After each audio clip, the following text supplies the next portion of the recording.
Değerli müşterilerimiz, hoş gördük sizleri. Yine Bolluqda paket kurçalı evimiz, şəxsi tikili həyət evimizdir. İpotekaya yararlıdır. Kimə maraqlı inşallah yazsın. Evimizin her bir tərəfinə giriş çıxışı, padvalda rahat boy verir gəzməyə. Evimiz jaluz qapı ilə hər bir şey qoyulur. Keçən inşallah evimizin içərisinə kürsülü evimiz. Girəndə gördüyünüz kimi koridor stilində evimiz. 4 otaqdan ibarətdir. Qiymət də əla qiymətdir. Burada bir yatak otağımızda.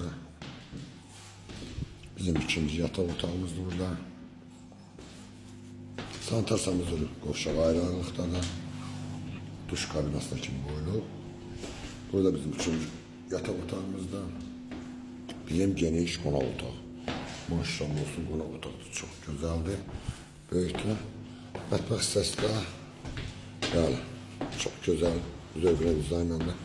Burada mətbəx hissəsi. Değerli müşterilerimiz, evimizin qiyməti çıxıb satışa 125 mindən ipoteka yazılır. Evimiz Bina Bolluqda yerləşir. Magistral yolla buranın arası cəmi 300 metre. Allah xeyir versin.